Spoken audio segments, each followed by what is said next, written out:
रूपी बैल हाथ जोड़ के कहते हैं कि स्वामी कर्म प्रधान विश्व रचि राखा, जो जस करहि सो तस फल चाखा।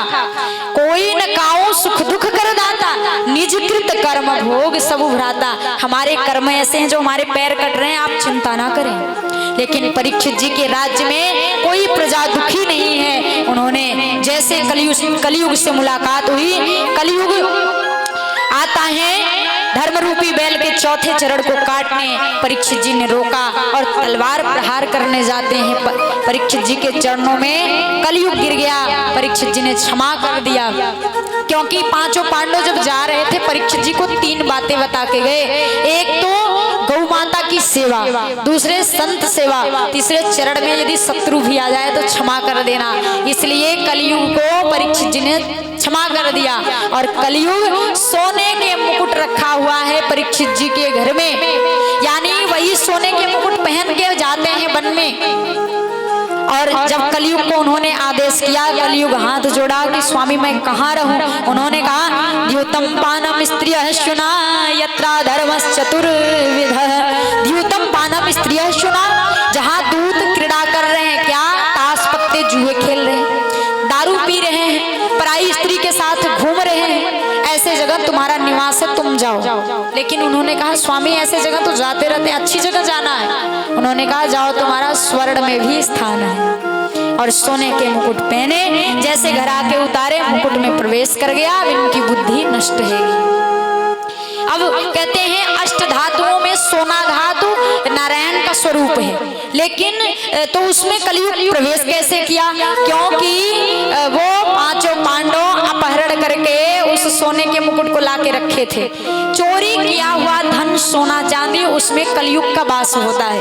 अपने द्वारा कमाया गया धन जो है उसमें भगवान का वास होता है। तो कभी भी जैसे रास्ते में स्वर्ण गिरा हुआ है आप उठा लें, उसमें कलयुग बैठा रहता है, यानी वो आपके घर को बर्बाद कर देगा। इसीलिए कहते हैं खोया हुआ सोना मिलना भी बेकार होता है और खोना भी बेकार होता है। और अपना जो जैसे आपको कोई गिफ्ट में उपहार दे दिया तो उसमें कलयुग नहीं बैठ सकता, वो भगवान का स्वरूप है।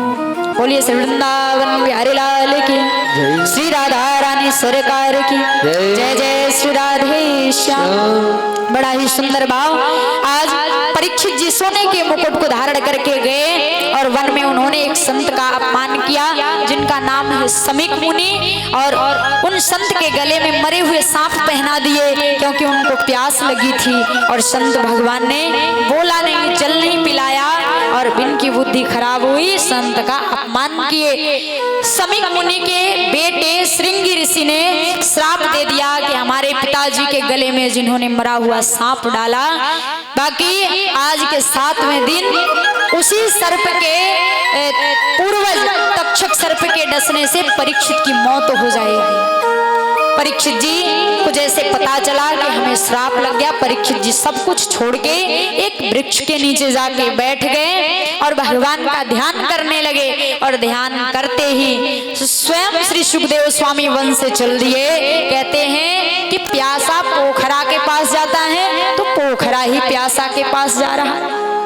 कृपा देखिए श्री जी की कि परीक्षित जी को कहीं जाना नहीं पड़ा, स्वयं व्यास जी चल के आ रहे हैं कथा सुनाने। उनके मन में ऐसी हलचल हो रही है कि हमें कथा सुनानी चाहिए। किसको?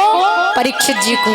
परीक्षित जी देखते ही सुखदेव स्वामी का सम्मान किया बड़े भाव से और उनकी वंदना करी, उनका पूजन किया और आसन दिया, बिठाया कि प्रभु जल्दी मरने वालों के लिए मुक्ति का उपाय बताओ कि जल्दी व्यक्ति जो मरने वाला हो उसकी मुक्ति का क्या उपाय है। परीक्षित जी इतने चालाक थे कि वो चाहते तो केवल अपने लिए वरदान मांगते, लेकिन अपने लिए कारण पूछते, व्यवस्था पूछते, लेकिन पूरे संसार के लिए उन्होंने मांग लिया कि जो जल्दी मरने वाला हो उसकी मुक्ति का उपाय।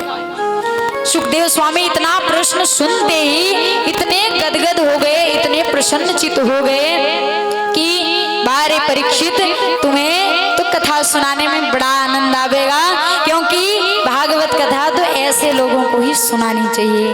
बोलिए श्रीमद् भागवत महापुराण की, श्री वृंदावन बिहारी लाल की, श्री राधा रानी सरकार की जय जय, श्री राधे श्याम। आइए